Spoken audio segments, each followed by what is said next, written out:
Buenas noches, estimada de la audiencia. Bienvenidos a nuestro programa Legalmente Hablando. Los saluda Ricardo Daniel Saciain Sosa. Esta noche estaremos recordando al diputado Derlis Rodríguez, al doctor Derlis Rodríguez, abogado pasillero, diputado por el departamento de Caguazú, en un programa que ha compartido con nosotros y queremos recordarlos de esta manera. Acompáñennos. Hoy contamos con la presencia del diputado Derlis Rodríguez. Buenas noches, estimado diputado. ¿Cómo está usted? Un gusto poder compartir contigo, mi apreciado doctor Ricardo, y con toda la teleaudiencia. El gusto es nuestro, querido doctor, de tenerte. Doctor, queremos hablar de 3 proyectos de ley presentados que son para mí importantísimos en lo que respecta al derecho, pero como tenemos una audiencia vasta, varios no son colegas. Nosotros los colegas te conocemos como un abogado pasillero más antes de ser diputado, pero quiero que te presentes, por favor, a nuestra audiencia. Sí, yo soy Derlis Rodríguez, representante del departamento de Caguazú por el Partido Colorado.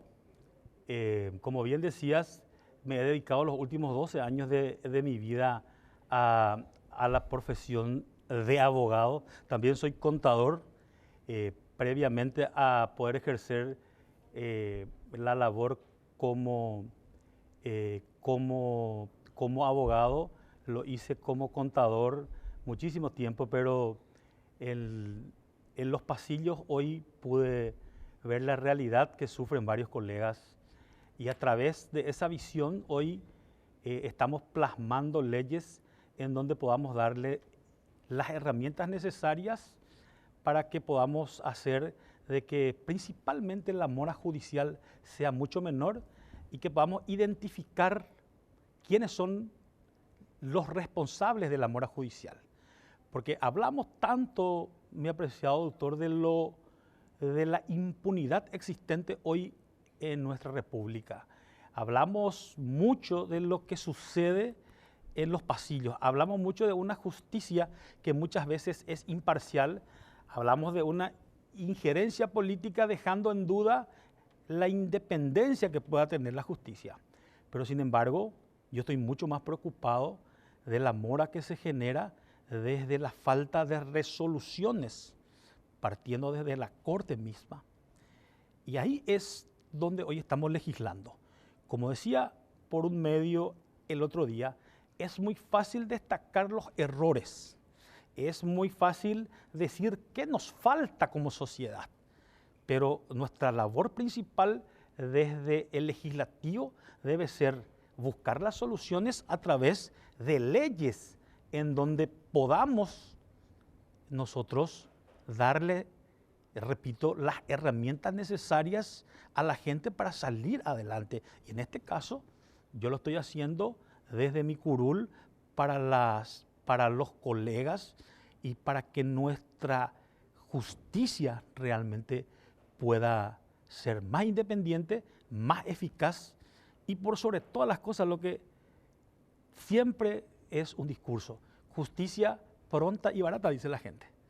Esa justicia pronta es lo que hoy buscamos. Vos sabés, doctor, yo tengo un dicho que siempre digo en el programa: en este país la justicia tarda, pero llega. Llega en algún momento, pero tarda. Yo creo que nosotros, hago mío este comentario como profesional del derecho, ya estamos acostumbrados a eso. O sea, la justicia tarda acá. No hay otra. Hemos naturalizado tanto lo que está mal. Nos hemos adecuado bastante como sociedad. Y muchas veces la desazón, la impotencia, hace de que la naturalicemos, muchas veces la banalizamos incluso. Y eso es lo que deberíamos cambiar.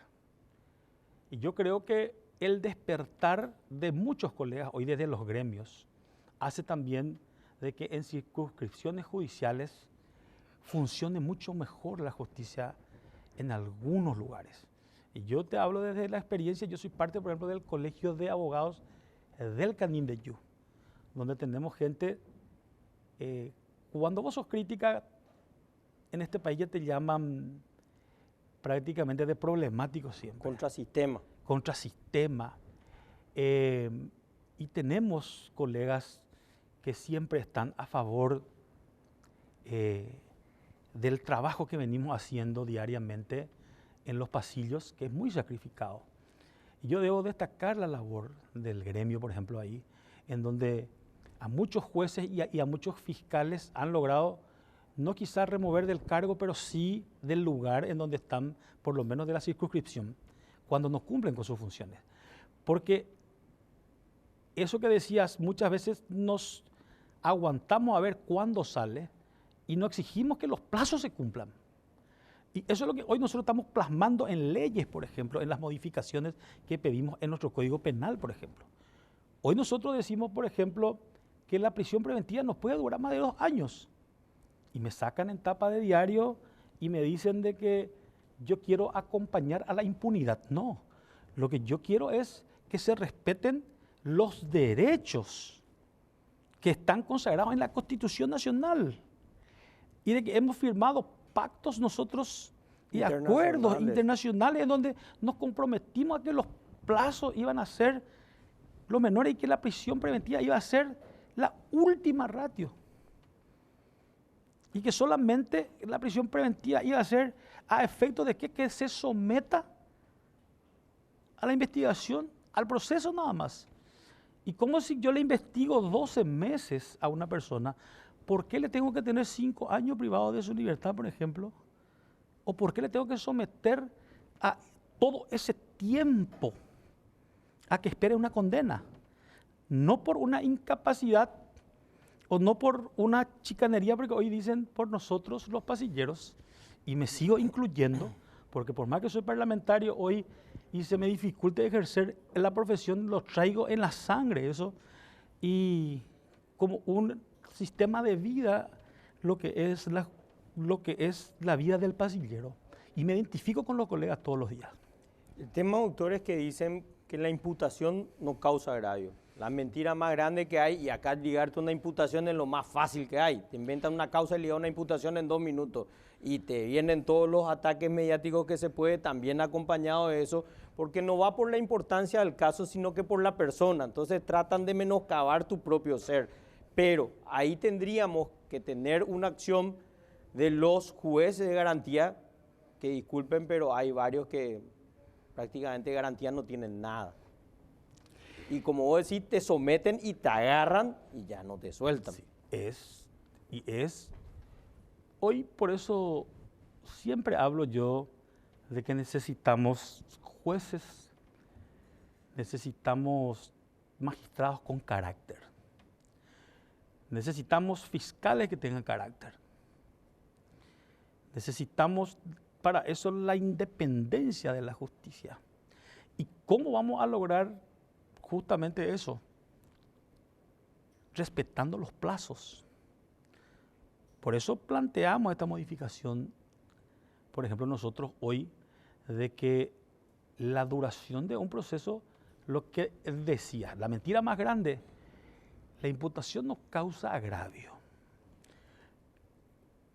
El acápite de nuestra Constitución Nacional, al mirar qué es lo que defiende nuestra Constitución, nuestra dignidad humana. Totalmente. En este país, hermano, hemos perdido nomás muchos valores, muchos principios, lastimosamente, pero el bien más preciado para la gente era antes el apellido. Y recordarás nuestros abuelos cómo hablaban. Cuidado que la ñan de apellido será. Totalmente, era lo más sagrado que había en la casa. Porque la gente te juzgaba por quién eras como persona, de dónde venías. Por eso te juzgaba la gente. Hoy lastimosamente esta ciudad ególatra, egocéntrica, nos juzga por lo que tenemos en bienes materiales. Ya no por quiénes somos o por la formación que podamos tener o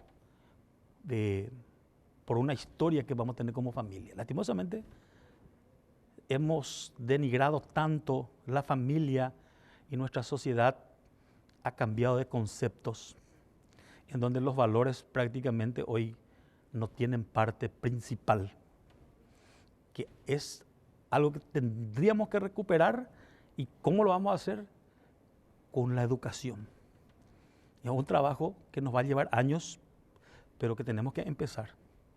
Tenemos que iniciar. Y en ese sentido, yo estoy totalmente de acuerdo que una imputación, claro que causa agravios, porque es tu nombre el que está manchado. Por eso, hoy te dice el Ministerio Público de su Carta Orgánica, te dice hoy, ¿dónde debe empezar una investigación? Empieza una investigación, tiene 24 horas para imputarte o en todo caso 48 horas, ¿verdad? Sí. Pero ¿qué pasa si en ese lapso no te imputan hoy? No pasa nada. Igual pueden tenerte todo el tiempo investigado, ¿verdad? Entonces lo que planteamos nosotros con esta modificación que estamos haciendo también, es lo que planteamos es que en 30 días si no te imputa, que el juez debe desestimar la denuncia o a pedido de la parte, como un incidente, rápidamente el afectado puede hacerlo. Si el juez no lo hace, entonces no estamos sometidos a ninguna investigación. Lo que pasa es que las investigaciones, en la parte práctica, mi querido doctor, es una forma de extorsión. Claro. Es una espada de Damocles directa sobre tu persona, sobre tu cuello, y te tienen ahí un día, ¡paz!, un resorte y estás imputado, siendo que hay un mínimo de requisitos para una imputación, pero vuelvo a lo mismo y le digo a todos los jueces de garantía que no siguen esto, que en algún momento haré una charla sobre esto, no hay ninguna garantía. La imputación entró y entró. Chau. Y raras veces la modificación de la carátula, por ejemplo, la hace, o del hecho punible la hace el juez después de leer una imputación, por ejemplo.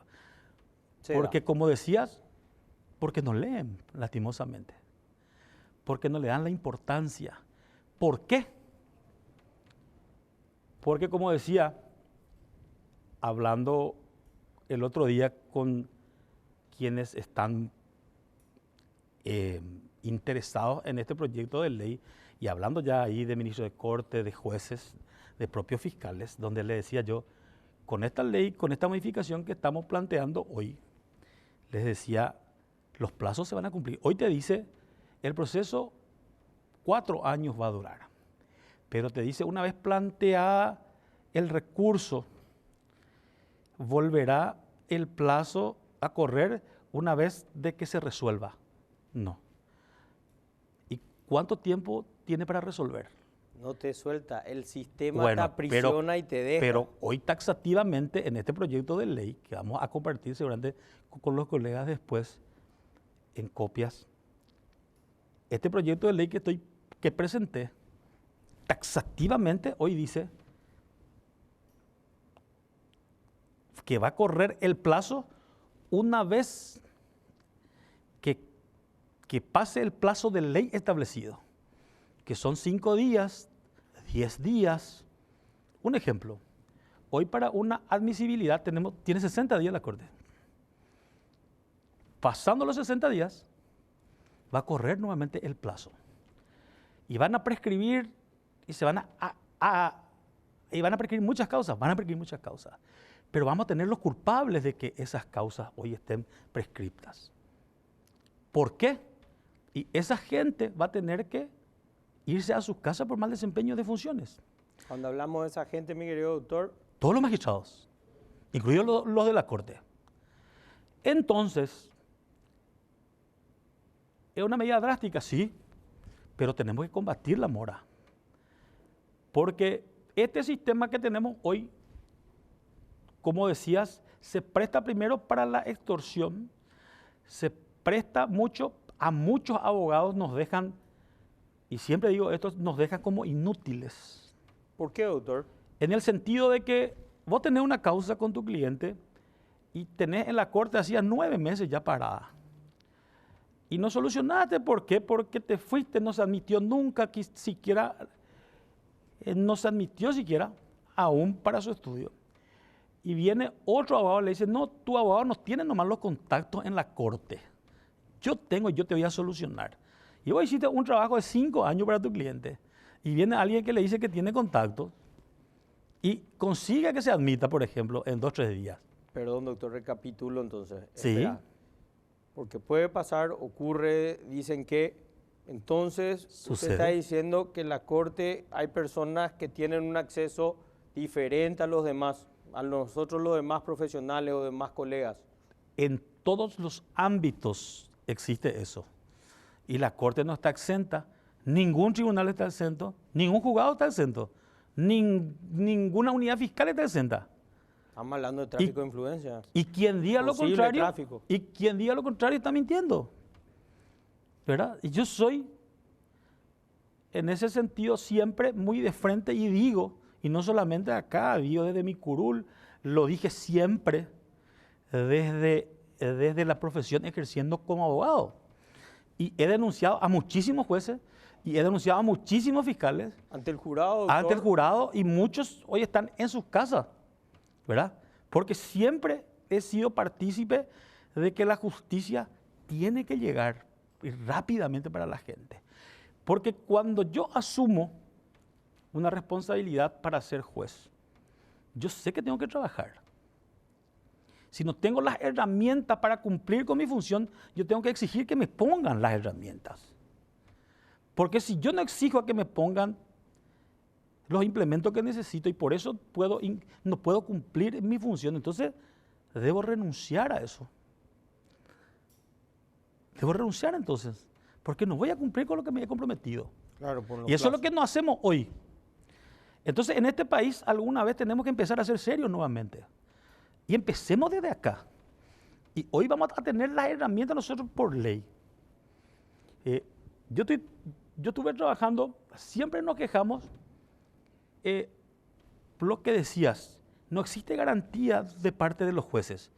Pero, No existe. pero Me por hago defenderle, cargo. pero por defenderle un poco a nuestros jueces también. ¿Qué pasa hoy también? Que ellos no tienen la garantía de que también no vayan a sus casas porque justamente fueron tapa de diarios y el jurado de oficio lo enjuicia y lo manda a la calle, cumpliendo su deber, pero porque fueron tapa de diario nomás. Porque ahí es donde yo le quiero dar las herramientas también al juzgado. Por eso trabajamos en la ley de las tobilleras, de estos dispositivos electrónicos que van a permitir principalmente a nosotros los que somos pasilleros. ¿Qué nos dicen los jueces generalmente? Nos dice el peligro de fuga y de obstrucción es lo que está latente. Es como una medida de cubrirse la espalda también, para no poder darnos una medida menos gravosa que la prisión preventiva, ¿verdad? Totalmente. Mi querido doctor, Sí. debemos ir a la pausa, pero ya volvemos luego de la pausa.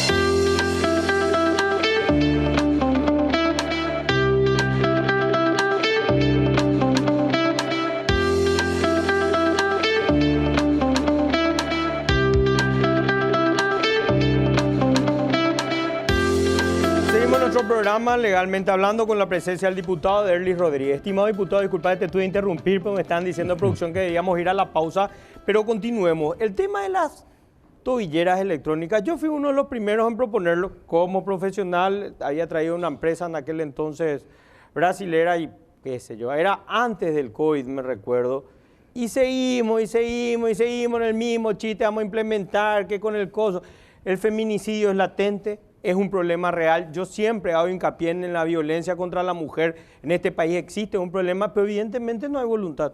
O sea, disculpen que lo diga así, pues pasaron tantos años que a la única conjetura que puedo llegar es que no hay voluntad. Coincido contigo. Yo soy parlamentario hace 10 meses. Cuando llegué, me pareció bastante importante empezar a trabajar por lo que en ese momento era justamente la violencia contra la mujer, lo del feminicidio, y mucho más allá de eso, darle un marco más amplio en el sentido de que nos sirva como herramienta tanto al sistema judicial, a nosotros los abogados y por sobre todas las cosas para la ciudadanía. Entonces darle, como te decía, hoy los jueces te dicen el peligro de obstrucción y de fuga. ¿Cómo nos queda latente eso? Aplicándole los dispositivos electrónicos. Así tan simple como suena, así. que hace años se aplica en otro país. Bueno, claro. Entonces, empecé a mirar la ley que se trabajó mucho. Es más, entró en vigencia, o sea que hace 6 años que se aprobó, pero nunca entró en vigencia porque no se reglamentó. ¿Por qué no se reglamentaba? Porque justamente el organismo encargado no se definía. Entonces, y tenía una inaplicabilidad porque se contradecía la ley. Trabajamos en la modificación, modificamos varios puntos y por sobre todas las cosas le pusimos al encargado de poder ejecutarlo. Hablo en estos términos más sencillos para que la ciudadanía pueda entenderla. Y por sobre todo, la aplicabilidad y quién va a pagar. Esa era la discusión. Entonces modificamos todo y te cuento que el miércoles pasado tuve la satisfacción de estar por la Cámara de Senadores y fue aprobada también. Nosotros en diputados lo hemos aprobado en octubre del año pasado ya. Y el miércoles pasado en Cámara de Senadores también ya fue aprobada. Ahora queda para que el Ejecutivo pueda hacer posible y pueda después promulgar y una vez promulgada justamente que también rápidamente podamos tener el decreto reglamentario y aplicarla. Y ahí es donde hablamos, doctor, y el ministro Riera estoy escuchando que está explicando y está diciendo muchas veces, vamos a implementar primero 100, vamos a implementar 200, decía. Yo creo que todavía él no entendió de que esta ley no va a ser aplicada de esa manera, ni tampoco ellos van a limitar quiénes van a usar ni en qué cantidad. Ya es algo probado en todo el mundo, funciona. ¿Qué vamos a probar nosotros? Vamos a redescubrir la pólvora, por favor. Los juzgados son los que van a hacer. Claro. Pero ¿por qué insistimos nosotros esto? Porque nos preocupamos tanto de la superpoblación penitenciaria que tenemos hoy, donde 19.000 personas están privadas de su libertad y solamente 5.000 están condenadas. 14.000 hoy están privadas de su libertad nada más. Entonces, a esa gente hoy nosotros vamos a beneficiar. Y la gente decía, pero ¿por qué el Estado tiene que pagar? Y yo le decía, y era la discusión con el Ejecutivo mismo también, y era la discusión con los colegas, y yo le decía, ¿ustedes sabían cuánto nos cuesta mantener hoy a una persona privada de su libertad en la penitenciaría? Le decía, por mes. Y no, me decían, bueno, nos cuesta 2 millones de guaraníes mensuales. Y le decía, ¿cuánto nos va a costar mantener un dispositivo electrónico vigente para que una persona pueda usar? $61 mensuales. Al cambio de esta semana... 350.000 guaraníes. Redondeando. Entonces le decía, ¿cuánto ahorra el Estado? Pero no miremos el ahorro, miremos nuestra Constitución, porque yo ahí la redactación del preso a la sociedad. De ahí yo vengo siempre. Le metiste preso, sin sentencia, sin nada, ¿cómo lo redactás? Volvemos a lo mismo, no tuvo sentencia, pues ya estuvo preso. La dignidad, volver a darle la oportunidad y por sobre todo que tengamos la posibilidad de trabajar hoy con las personas condenadas realmente dentro de las penitenciarias, que hoy no podemos hacer. ¿Por qué? Porque la superpoblación es impresionante. Totalmente. Y en estos días vimos justamente un problema y otra vez en la penitenciaría de Pedro Juan Caballero. ¿Por qué sucede eso? Justamente por la superpoblación. Que con esto, aplicando lo de los dispositivos electrónicos, las tobilleras, vamos a lograr rápidamente, según estimo yo, en 8 a 10 meses, poder aplicarla a 10.000 personas. Imagínate tener 10.000 personas menos en el sistema penitenciario, lo que representaría en ahorro de costo para el Estado, primero. Sí. Segundo, en el control que podamos tener sobre la criminalidad y sobre la inseguridad. ¿En qué sentido? Porque mirando las estadísticas, que a mí me encantan, nos damos cuenta de que el 68% de quienes cometen nuevamente los hechos punibles son ¿quiénes? Los reincidentes. Entonces es un círculo vicioso en donde se da la vuelta por la misma gente. Y cuando vos tenés el control, esa percepción que tengan sobre ellos con su dispositivo va a imposibilitar que sigan cometiendo los hechos punibles.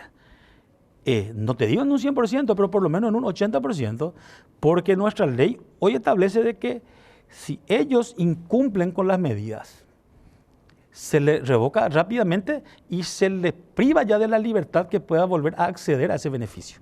Hay que aclarar que, porque también conozco el tema, hay que aclarar que la gente, por encuestas y por estudios realizados, la gente cuida muchísimo su libertad condicional, muchísimo. Claro.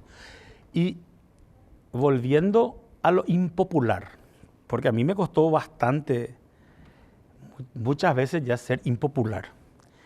Me dice la gente, ¿por qué vamos a tener que pagarle nosotros su tobillera a la gente como Estado? Porque ya le pagás su estadía en la prisión. Primero eso. Segundo, yo le digo siempre a la ciudadanía, el pobre nada más, el que está ahí adentro sufriendo siempre. Y la gente va a firmar una declaración jurada donde él admite que tiene insolvencia. Y el insolvente es quien va a ser hoy beneficiado que el Estado le pueda pagar. Porque hoy al insolvente luego también el Estado le está pagando un abogado con la Defensoría Pública. También, totalmente. Es más, dejó de ser incluso como en el nombre anterior que tenía, que era para reos pobres nomás. Hoy cualquiera puede acceder a los servicios de la defensa pública si así él lo solicita. Imagínate. Entonces es lo mismo donde yo voy a decir entonces, pero ¿por qué yo le tengo que poner un abogado del Estado a alguien que puede pagar? Pero sin embargo, hoy así lo establece nuestra ley, ¿verdad? Entonces también ocurre con esto, y yo le decía, no podemos privarle nosotros a la gente a que o le tenemos ahí adentro gastando por él, o le tenemos afuera gastando por él, mucho menos. Al final, el Estado va a seguir gastando. Y yo preferiría pagar 1.500.000 menos y tenerla afuera, antes que someterle adentro que se quede, pagarle la comida ahí. Y no solamente eso, exponerle a que cada día su vida esté en riesgo, primero. Segundo, exponerle a que y empujarle a que tenga una vida delincuencial ahí adentro para seguir subsistiendo. Y mucho más peligroso es si es adicto. Porque para acceder a su pequeña dosis, muchos incluso se prostituyen adentro. Hombres. Imagínate hasta dónde llega, hasta dónde se denigra, hasta dónde se baja. Y esto está sucediendo en nuestras cárceles, en nuestras narices. Y hasta que no nos llega a nosotros, muchas veces decimos y criticamos y tan fácil y a la ligera decimos que le pase porque merece, pero quizás de 10, quizás 9 merezcan, pero ¿qué sucedería si uno no merece? Hace toda la diferencia. Si uno no merece, vale la pena intentar cambiar esto. Y desde esa teoría y desde esa perspectiva que yo estoy trabajando hoy desde el legislativo, y yo digo, si como diputado vengo y el proyecto de ley que presento puede salvar una vida, y si salvó una vida, ya valió la pena que sea diputado. Por eso, yo por ejemplo soy tartamudo. Quizá hoy haya superado un 80-90%. La ciudadanía, el tartamudo va a percibir que soy tartamudo, pero la persona que no, quizá no tanto. Yo me bajo de acá o estoy fuera de cámara y sí, soy muy tartamudo.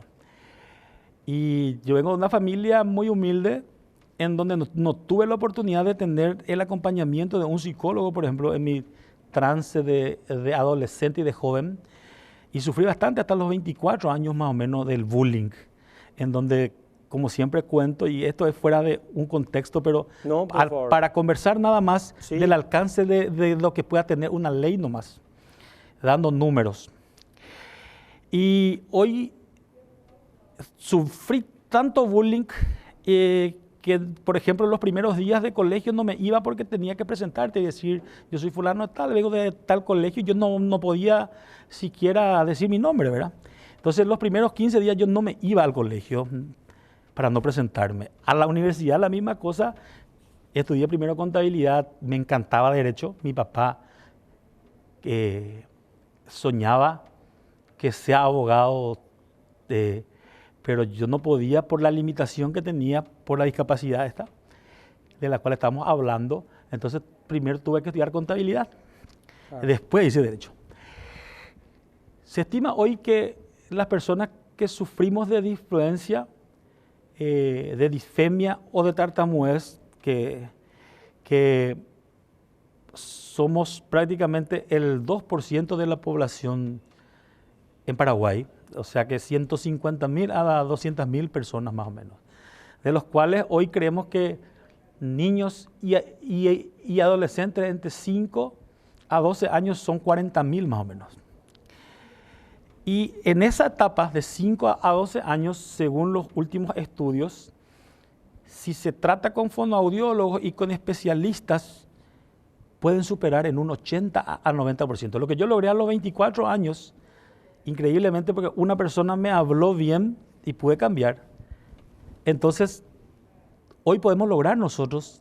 Totalmente. Entonces, presenté un proyecto de ley donde le involucramos al Ministerio de Educación, en donde las maestras van a identificar quiénes son los alumnitos que están sufriendo de esa discapacidad, van a informar al hospital regional, el hospital regional va a empezar a hacer el análisis y el estudio pertinente para cada chico, para que en el menor tiempo posible pueda superar de esta discapacidad. Excelente. Imagínate, iniciativa. podemos llegar a 50.000. Y yo, como persona que pasó esto, te puedo decir que le cambiaríamos la vida, no solamente a un niño, a una familia. No, hay que acompañar, mi querido Entonces, diputado. ese es el alcance que hoy buscamos en cada ley que estamos presentando.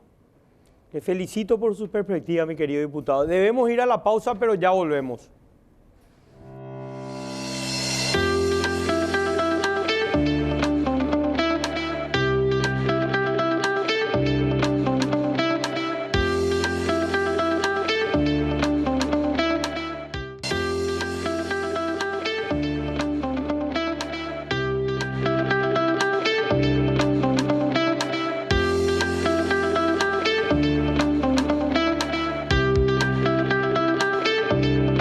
Seguimos nuestro programa Legalmente Hablando con la presencia del diputado Derlis Rodríguez. Estimado diputado, lastimosamente debíamos ir a la pausa, pero quiero darte mi opinión al respecto de esta ley que estás haciendo para estos chicos que tienen problemas. Primero decirte que superaste perfectamente el problema. Yo no me he dado cuenta, sinceramente, en una elocuencia de primera y una oratoria casi perfecta, por así decirlo. No necesito halagarte, pero te lo digo realmente. Que alguien se preocupe de estos pequeños detalles para nuestros niños que sufrieron, como el caso del diputado, sufren los niños nuevos con esto, porque los niños son crueles, son unos ángeles, pues son crueles a la vez entre ellos. Entonces es importantísimo que alguien se ocupe de este tipo de cosas para la formación y una crianza sana de nuestros niños. Yo digo que siempre lo importante es lo que uno mismo piensa de uno mismo, pero para eso uno tiene que tener una autoestima alta, que en una formación a veces, si te hacen bullying desde tan temprana edad, realmente sería difícil. Por lo tanto, mi querido diputado, mira, celebro que te estés ocupando de eso. Y por favor, sentite libre de venir cuando quieras para empujar las cosas buenas desde este humilde programa. Quería compartir, como decía una experiencia con números que yo manejo bien y yo sé que puede cambiar vidas. Y en este sentido también hablar del tema de las tobilleras, mucho más allá del feminicidio, que son, en las últimas estadísticas, creo que el año pasado fueron 43, creo, en un año. Mucho más allá de eso, yo te puedo asegurar que hoy en nuestras penitenciarías, gente que está viviendo prácticamente en la miseria en nuestra penitenciaría, son más de 3.000 personas. Gente que muchas veces no tiene acceso ni siquiera a ese pan diario. Gente que hoy ya vive de drogas y muchos de ellos terminan sus últimos días en prisión por la desesperanza. Entonces, con esta salida que planteamos nosotros de los dispositivos, va dirigido más al pobre. Y el guaraní es tan expresivo. Por favor, adelante. Que yo siempre le digo a la gente, y moria juinte oír lo mitad en la cárcel, la pecha y TPB. Tente moria juetereíte. Entonces a esa gente hay que darle la oportunidad y ahí es donde el Estado va a tener que pagar. Y tenemos que tomar esto rápidamente desde el ámbito de la violencia familiar, desde el control de la criminalidad, desde ahorrar con el Estado. ¿En qué sentido? No solamente con la penitenciaría, sino que hoy se imposibilita a la Policía Nacional tener el control. Por ejemplo, en los últimos números nosotros pedimos los informes a la Corte y a la Policía Nacional de cuánta gente hoy está, por ejemplo, con arresto domiciliario. Y por darte un ejemplo así rápido, para no decir uno muy grande, una comisaría del área central, por ejemplo, solo una comisaría, tiene 600, el control de 600 personas, por ejemplo, con arresto domiciliario. Una comisaría de central. Imagínate que tiene un presupuesto de 1.500.000 guaraníes para su patrullera por mes.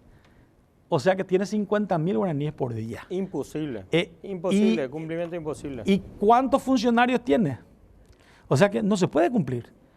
Hoy con este dispositivo electrónico a las 600 personas vos le puedes controlar por una computadora. Fácilmente. Cuando uno de ellos salga... No solamente controlar, sino que es exacto. Cuando salga del rango establecido, suena una alarma y ahí actúa la policía. Solo en ese momento. No se puede estar pendiente y no se puede estar controlando. Entonces, el ahorro que puede representar significativamente, aparte de esa percepción de control. Por eso te hablo de la importancia de que en las leyes podamos ponerle el mayor empeño posible. Y a mí me duele muchísimo y discúlpame que vaya muchas veces a los ejemplos así, pero tengo que hacerlo para que se pueda entender de la responsabilidad del legislador también. Nosotros somos un programa didáctico, mi querido doctor. Sí. Siempre digo eso, somos muy didácticos, por lo tanto, adelante. Del legislador, en estos días, en la última sesión, rechazamos, por ejemplo, aceptamos el veto del Ejecutivo de un proyecto donde le beneficiaría a más de 600 familias para que tengan acceso a vivienda y a que se expropie de un tercero para que puedan tener el título ellos también de su propiedad. La casa, el techo, la vivienda en sí. Y viene el veto, ¿por qué? Porque a alguien se olvidó adjuntar la copia de título de la propiedad. Y se tuvo que aceptar el veto y se va al archivo y se tiene que volver a presentar. Luego de... Y se le tiene prácticamente llegó a toda esa instancia creo que en 5 años. Imagínate. Y la gente está hace 23 años ahí. Y me generó tanta impotencia, porque yo sé lo que significa soñar con una casa digna, con una casa material, como lo decimos en el interior del país. Y entonces le reclamaba a los colegas mayor responsabilidad. Y por eso es que estamos trabajando con mucha responsabilidad en todos los proyectos que trabajamos. Y me encanta tu programa y permitime felicitarte de la manera en que la estamos enfocando y encarando, porque esto va a hacer posible que muchos colegas que nos están viendo hoy, por ejemplo, y mucha gente pueda conocer de nuestro trabajo parlamentario legislativo y que desde mañana podamos trabajar juntos en presentar mayores posibilidades, porque la gente que vive diariamente, la gente que está pasando penuria siempre, es la que tiene ideas para poder cambiar nuestra ley y que sean aplicables a la realidad nuestra como sociedad hoy. Mi querido doctor, como es nuestro último bloque, durante la pausa me escribió un colega nuestro y me pidió por favor que aclares qué pasó con el informe que pediste a la Corte. A la Corte Suprema de Justicia justamente hemos solicitado que nos pueda decir cuántas solicitudes tienen ellos de resoluciones, cuántas acciones planteadas tienen durante los últimos años y cuántas resolvieron hasta hoy. Porque hablábamos hace rato de los plazos, cuánto tienen los jueces. Los jueces tienen 3 días para resolver. Los tribunales, por ejemplo, tienen 5 a 10 días. La Corte tiene, creo que hace rato me equivoqué, dije 60, pero en realidad tiene 30. 60. Sí, 30 para la tiene. admisión estábamos hablando para la admisión y para su resolución 30. Para las resoluciones. Entonces yo decía, en el caso, por ejemplo, que también hablábamos de la casación y todo. Entonces decía yo, los plazos, ¿verdad?, que tenemos. Y ellos tienen que cumplir. Y te doy un ejemplo básico porque la gente no está viendo. Porque esto dije por los medios también en estos días. Le decía, puedo tener una deuda en un banco, en una cooperativa, en una financiera, y tu deuda, la cuota vence el 30. Y vos tenés que pagar el 30. Sí. ¿Qué pasa, doctor, si yo pago el 10? Te cobran intereses. Te cobran mora. Sí. Intereses. Sí. Te cobran todo lo que hay. Bueno, sin perdón. Sin perdón. Entonces, ¿por qué nuestra justicia entonces sucede lo mismo también? Es un buen ejemplo. El 1 ya es mora. Y el que incurre en mora es causal de mal desempeño de sus funciones. Y deben ser removidos los jueces y los tribunales. ¿Por quién? Por el jurado de enjuiciamiento de magistrados. Y en este caso, la Corte Suprema de Justicia, a través de un juicio político desde la Cámara de Diputados. Dame, doctor, ahí tendríamos que hablar entonces de que si este informe que la Corte debe responder a pedido por la Cámara de Diputados, si vienen sus personas por la Cámara de Diputados la que pide, podría terminar en un posible juicio político para los ministros de la Corte. Lo que sucede, justamente ahí se mueve el avispero y me dice la gente, van a plantear el juicio político. Y como su nombre lo dice, es un juicio político. Yo puedo tener mi criterio propio. Yo puedo proponer y puedo decir, mira, estos ministros de la Corte hoy no están trabajando como tiene que ser. Querido colega, yo les solicito que podamos acompañar, mandémosle a su casa a todos y traigamos gente que quiera trabajar entonces. Pero eso sería mi criterio. Claro. Pero acá hablamos de un juicio político. O sea, que tendría que ser mucho más amplio el debate. Nosotros nos debemos a una bancada, nos debemos a un partido y la Cámara está representada por varios sectores, por varios partidos, por varios movimientos internos partidarios también, ¿verdad? Entonces, sería irresponsable de mi parte en decirte sí podemos presentar un juicio político. Pero sí, hoy te puedo decir responsablemente que es una causal para que se pueda presentar el juicio político, ya sea por cualquiera de las partes. Porque eso es lo que tenemos que entender, mi apreciado doctor, que somos responsables nosotros. ¿Qué va a pasar, doctor? Y te consulto. Te contrata una persona para que ejerza su defensa. Ahí tenemos otro punto de vista, mi querido doctor. Sí, te contrata para que haga su defensa. Por tu irresponsabilidad, por tu inoperancia, por tu ineficacia, ese cliente pierde un juicio. Tiene todo el derecho de pedir la restitución. Exactamente. Sí, es Entonces, así. Nosotros estamos expuestos a eso, totalmente. Entonces, los jueces y los fiscales se comprometen al asumir el cargo. Se comprometen a trabajar en base a las leyes que están preestablecidas. Y nuestras leyes están preparadas y establecidas con plazos. Y si ellos incumplen ellos mismos los plazos, entonces les dice la otra vez la ley que es causal de mal desempeño. O sea que no estamos hablando, no estamos descubriendo nosotros algo nuevo. Está establecido, está escrito esto que nosotros estamos hablando. Claro. Solo quien aplica.